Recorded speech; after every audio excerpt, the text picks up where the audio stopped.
Yeah, okay, another wonderful afternoon to you out there under the sun, my voice.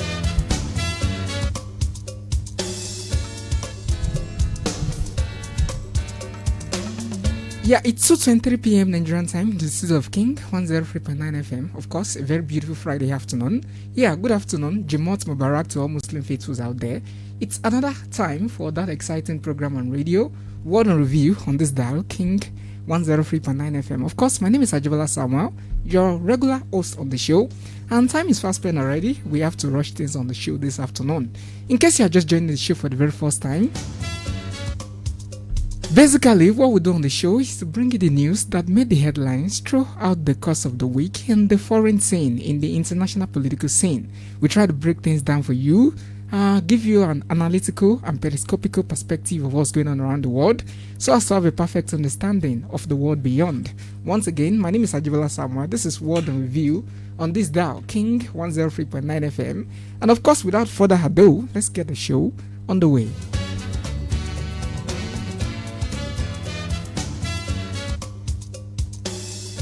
Okay, just like we do every Fridays on the show, we start from the African continent, of course, before we go to other parts of the world. Europe, North America, South America, of course, Asia, Oceania, Atlantica, and some couple of other unknown continents that we've got in the world. So, starting from the African continent once again, let's move forward quickly, just like I said. Abolade Sodiq, yeah, and the news crew stole about 7-8 minutes out of our time.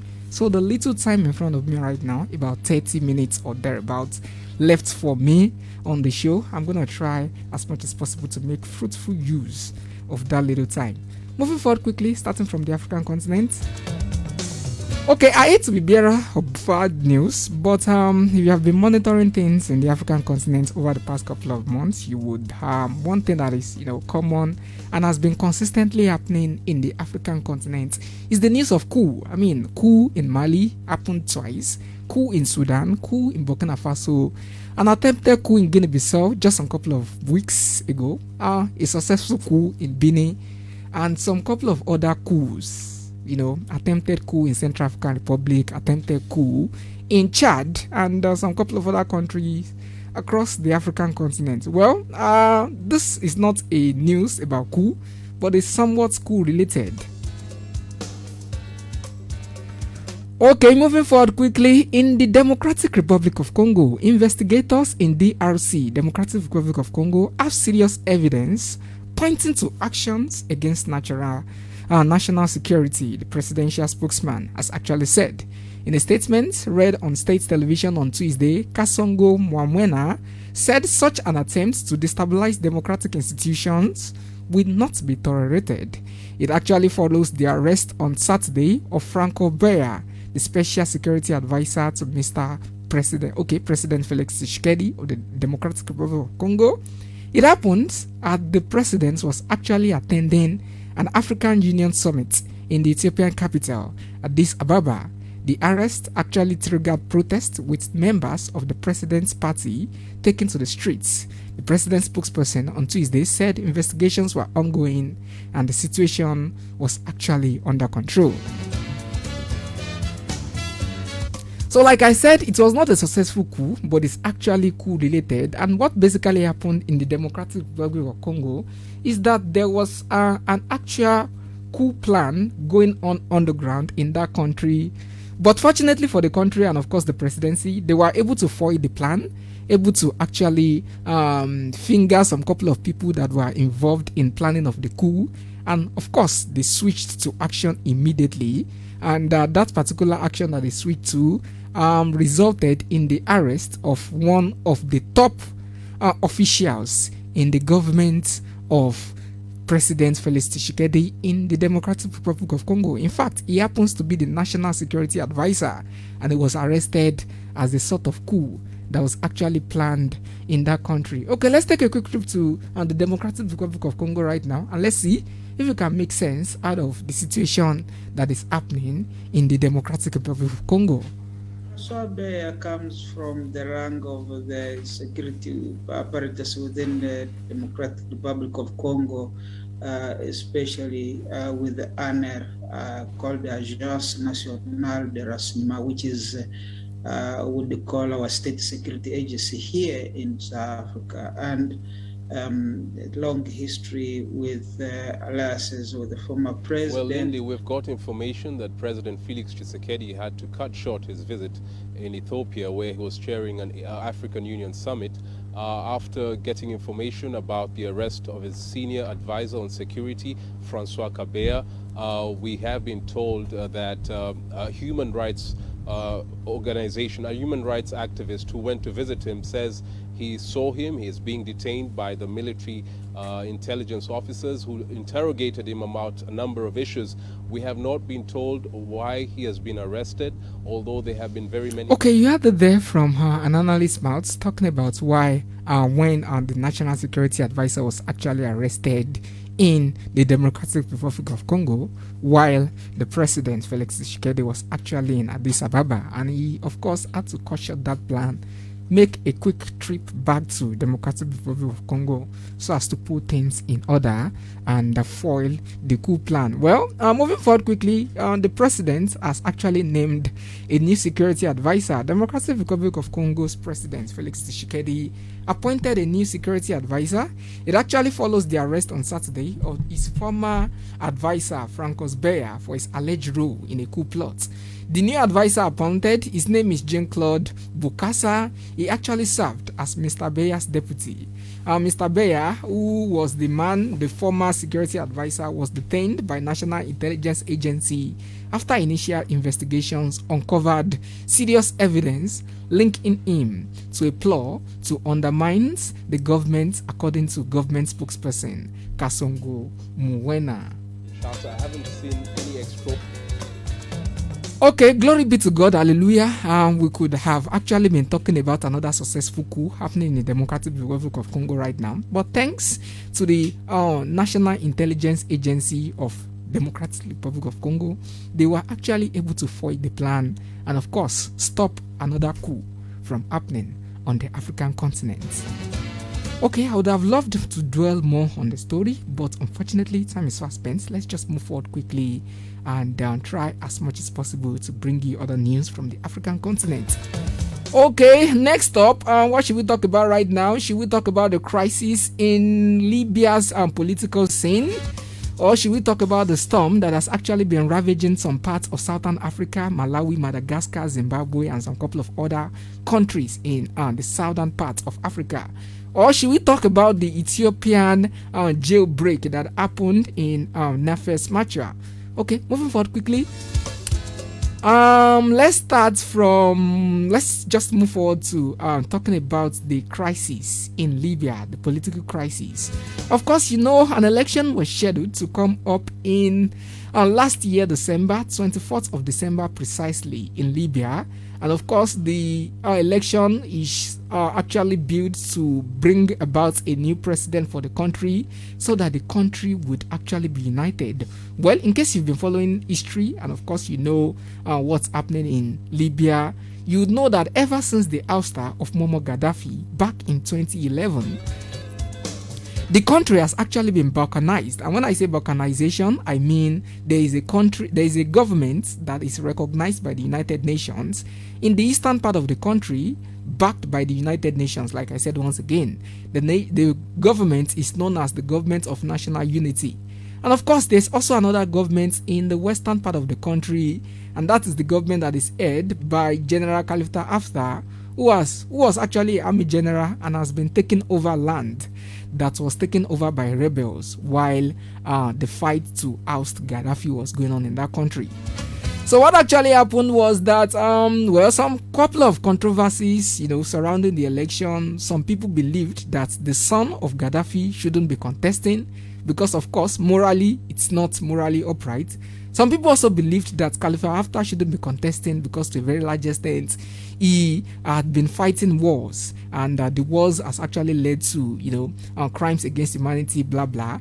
And there was also a particular man who was contesting was actually in question. So about 3 people, quite a lot of the nationals of that country couldn't decide whether these people should be part of that election. The case was taken to court, back and forth. Courts will rule in favor, blah, blah. But finally, the election was actually postponed from the 24th of December to the 24th of January 2021. Well, the election still didn't hold.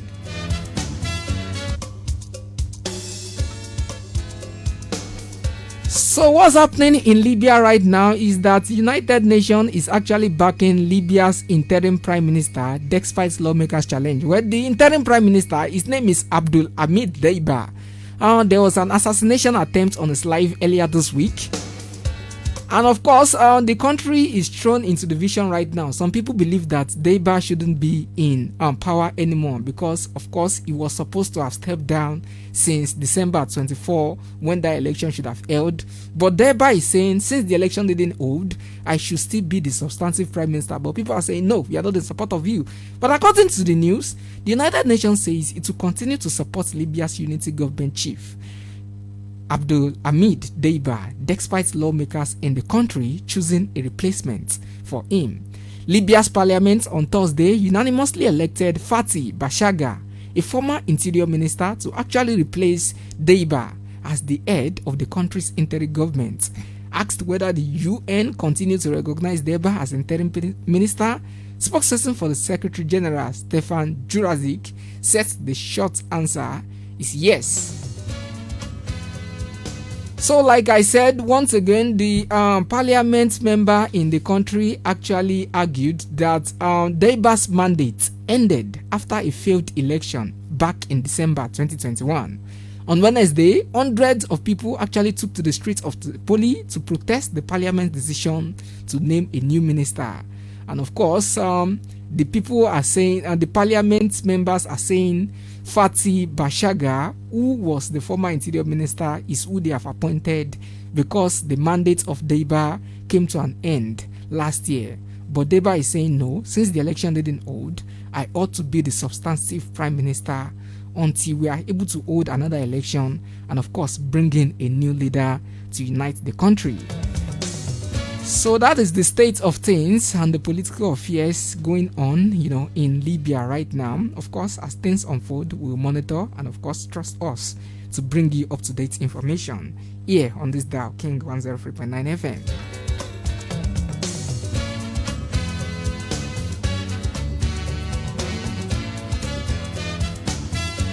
Okay, moving forward quickly. Last week on Friday, I told you about the educational crisis in Zimbabwe. Well, after the COVID-19 outbreak in 2019, the schools in Zimbabwe have actually been shut down. And it's been up to about 2 years right now. The schools have not been opened. Well, finally, the government actually decided to lift the ban on education in that country. And schools were scheduled to resume this week, Monday, 7th of February, 2022. But the teachers in the country are saying, no, we are not resuming because the salaries that you are paying us is not enough. And we would rather, go on a strike so that the government refer back to a new agreement we made back in 2018. But to a very large extent, it has resulted in some couple of topsy-turvy situation between the government and the teacher union in Zimbabwe.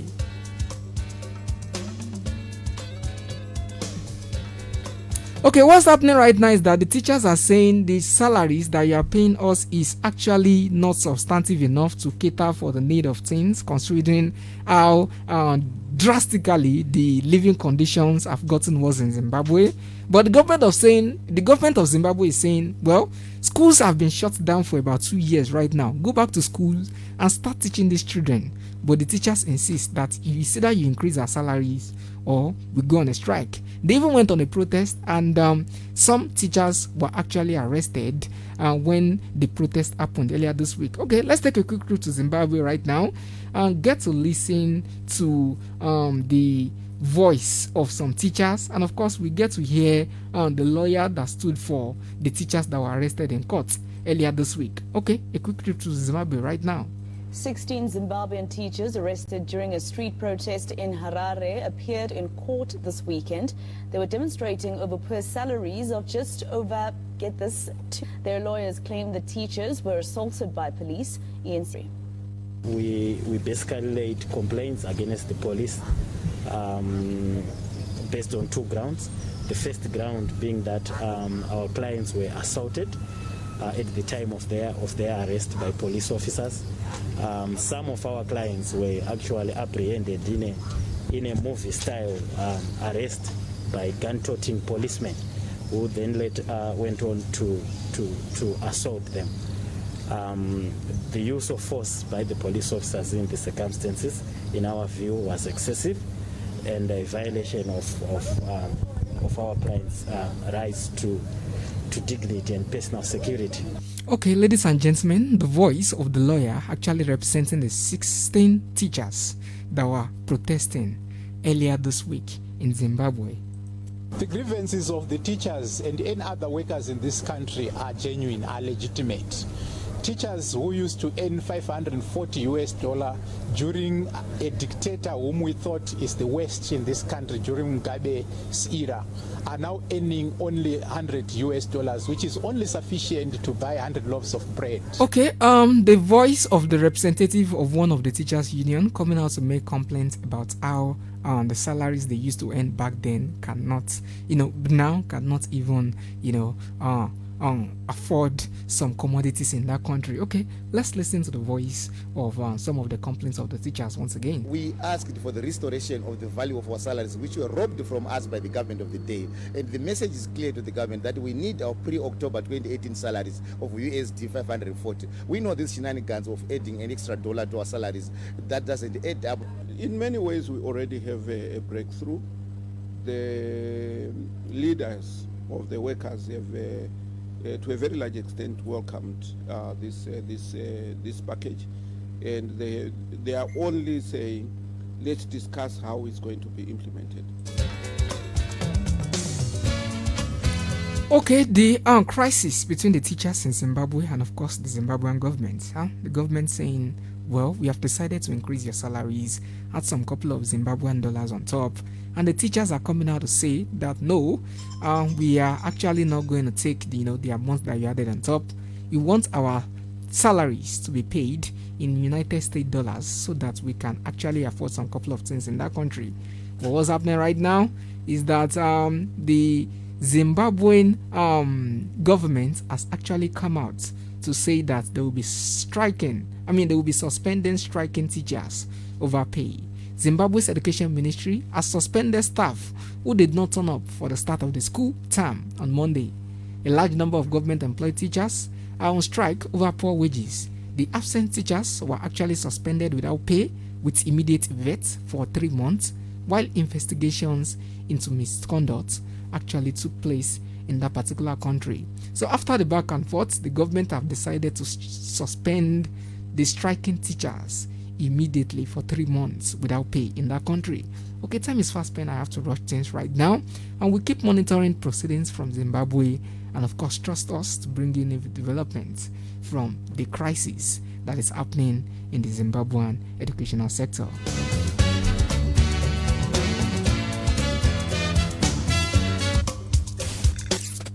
King 103.9 FM, the people's leading voice.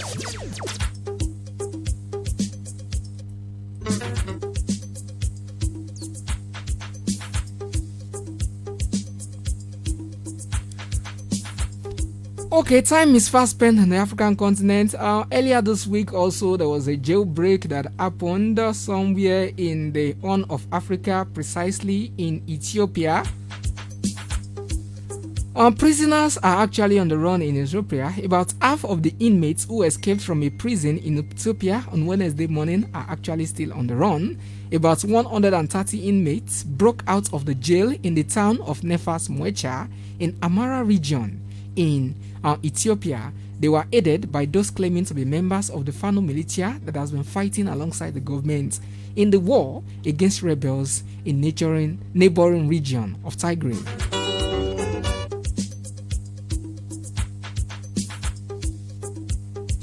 Okay, like I told you, Storm Anna actually rocked some part of Southern Africa, some couple of weeks ago.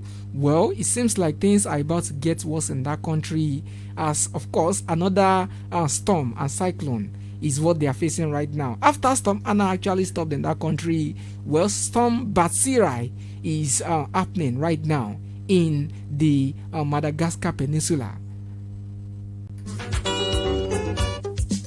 And in Malawi, another country in the southern, part of Africa, they have also issued warnings. Governments have issued warnings.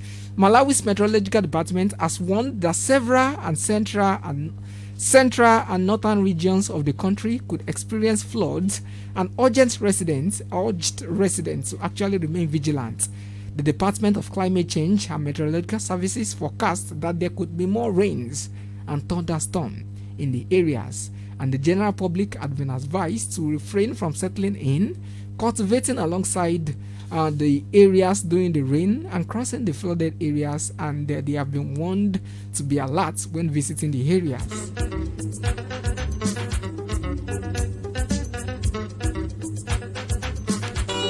In Zimbabwe, another country in the southern Africa, the government in Zimbabwe has actually warned that 6 small cyclones will hit the country in the current raining season. Local government minister July Moyo said the government had put in place measures to warn and protect life and properties. He said lessons has actually been learned from previous cyclones that have affected the country. And talking about the cyclone Motsirai, about 100 people have been reported to have died in Madagascar, and it is said that about 91,000 people have been displaced and have been left homeless. The death toll from Cyclone Basiria in Madagascar rose to 92, the state disaster relief agency has said, as information continued to filter in from areas of the country that were badly affected.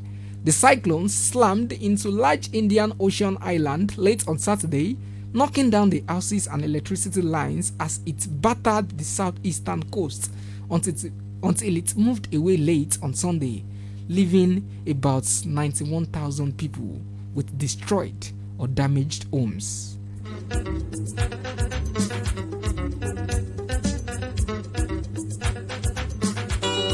Okay, let's take a quick trip to Madagascar and listen to the voice of some of the victims of Cyclone Basirai. It was early morning. We were still sleeping. The owner of the house came to tell us that water was rising. We got up to move the furniture. All the while water continued to rise to here. After we went to the other side and the house started to crack. With heavy rain and wind speeds of 165 kilometers per hour. The cyclone caused land. I can say that the damage is big. The wind was very strong. Early in the morning, water rose and all the neighborhood was underwater.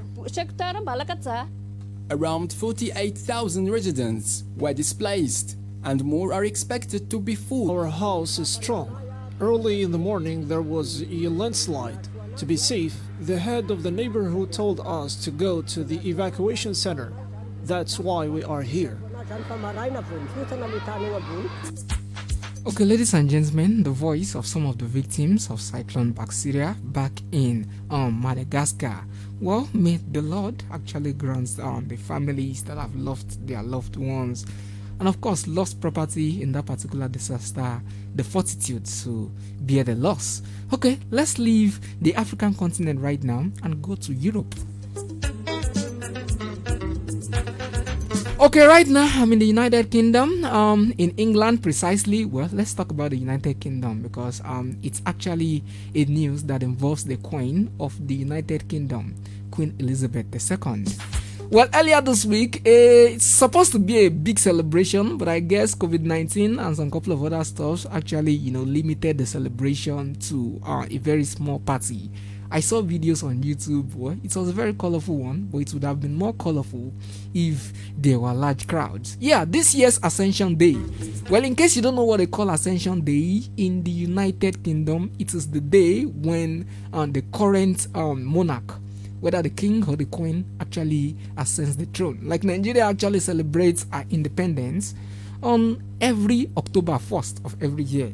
So the Ascension Day is the day that the ascension to the throne of the serving monarch is celebrated. And this year Ascension Day was actually celebrated on the 6th of February 2022. And guess what, ladies and gentlemen? It actually marks the 70 years on throne of Queen Elizabeth. Well, in case you don't know, this year's Ascension Day on the 6th of February 2022 marks 70 years since the Queen acceded to the throne on the death of her father, King George VI. Yeah, Her Majesty, according to history right now, has gone on to reign longer than any other British monarch in history, and to become a beloved figure around the world. So 70 years, she actually ascended the throne in 1952, and if you do the calculation right now, about 70 years, and they've tagged this Platinum Jubilee. So the governor, the Queen, and of course, some couple of the residents of the castle, the Buckingham Palace, actually threw a small party to the celebration of the Platinum Jubilee of the ascension to the throne of Queen Elizabeth.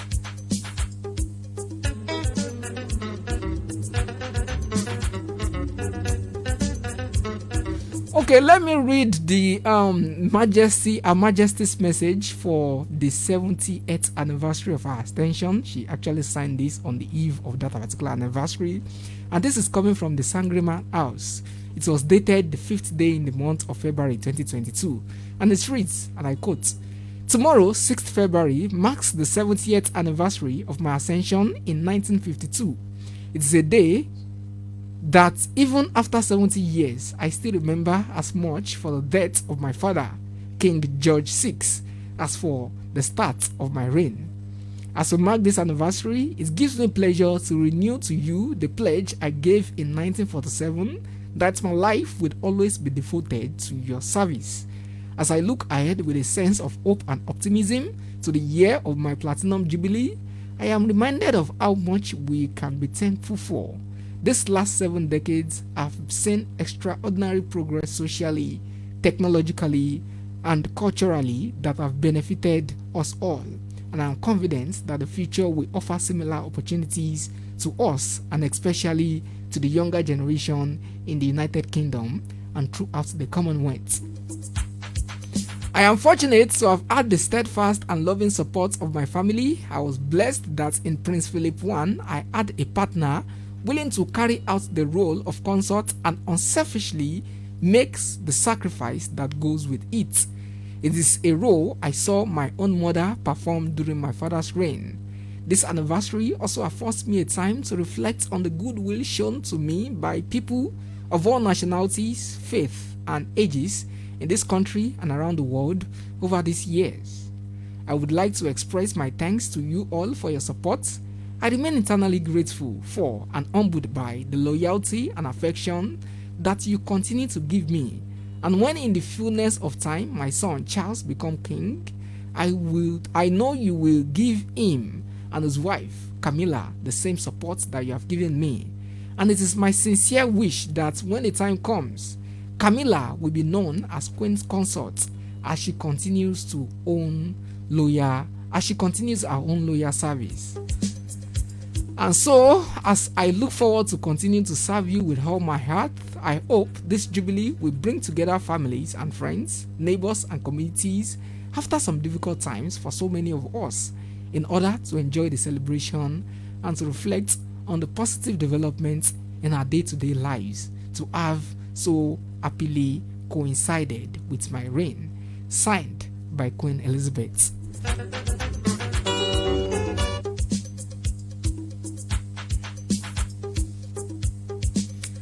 Okay, and on that particular day, Queen actually backs Camilla to be Queen Consort on Jubilee, just like I read earlier in the signed message of the Queen.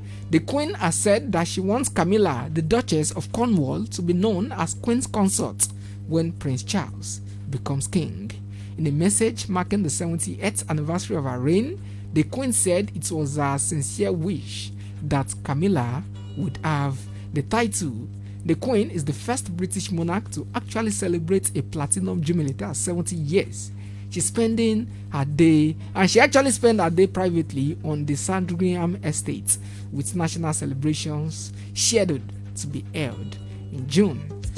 Well, in case you don't know, let's go back in history. The Queen's reign began when she was actually just 25 years old, following the death of her father, George VI, on February 6, 1952. So do the calculation once again. It's been 70 years and she becomes the queen or the monarch to have ruled for the longest time in British history.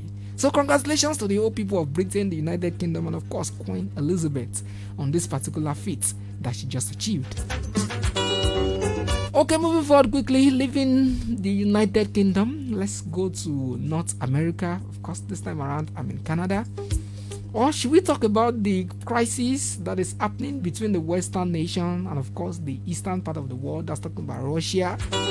Well, earlier today, the President Biden, President of the United States, through his representative, actually issued a warning to all the Americans residing in Ukraine to evacuate and vacate that country because they might not be able to protect them if should Russia comes invading, Ukraine.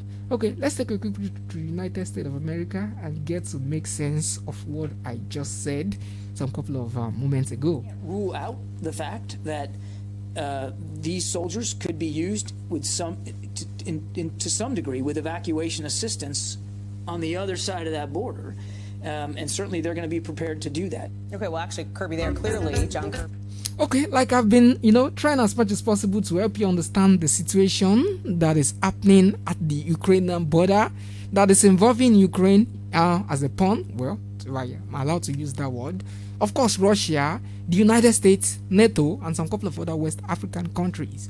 Well, seems to be getting tough once again because for the United States to actually want its own people to evacuate, well, probably they've gotten some green lights or they've seen some red flag as to what is supposed to happen in some couple of days. But that is not for...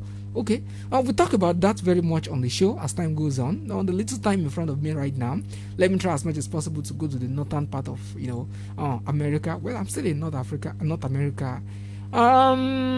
Something huge, something big has been happening in Ottawa, in Canada.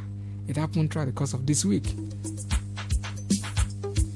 Well, Canadian truckers, have actually sealed off a particular section of the road, a busy road that connects, the two nations, and they are actually asking for freedom and asking that the government should give them the opportunity or the chance to determine or decide if they want to be vaccinated or not. Yeah, truck drivers protesting vaccine mandates are parking their rigs, that's their trucks, in the middle of intersections in Canadian cities, blocking traffic and in some places bringing daily life and businesses to a standstill. Yeah, on January 22, convoys of truck drivers departed from British Columbia en route to Ottawa, Canada's capital, to protest a vaccine mandate imposed by the government of Prime Minister Justin Trudeau. So it's a law that in Canada you actually have to get vaccinated. Well, Trudeau initially dismissed the protesters as small fringe minority. A majority of Canadians say they support public health measures intended to slow the spread of the coronavirus, but the protesters are having an outsized impact for their small numbers. After first blocking traffic in Ottawa, the truck drivers later staged similar protests in other cities, including Toronto, Quebec City, and Calgary, as well as on the Ambassador Beach to Detroit, a vital link for the automobile industry. Well, in Ottawa, the protesters are hunkering down, there are now tents, encampments, tables with hot coffees, and of course quite a lot of food. And the goal is to disrupt daily activities for residents and slow down the economy in order to force the federal officials to actually roll back pandemic restrictions. Okay, time is fast spent. A quick trip to Canada right now, and let's get to listen to the nuisance. Okay, I wouldn't call it a nuisance because it's a genuine protest from the truckers in Canada, actually demanding that the government should grant them the right to decide if they want to be vaccinated or not, saying you can't force them vaccination our truth. It's our decision to make, and if you are not ready to take vaccine, you shouldn't force us to take it. So this is what it sounds like in Ottawa.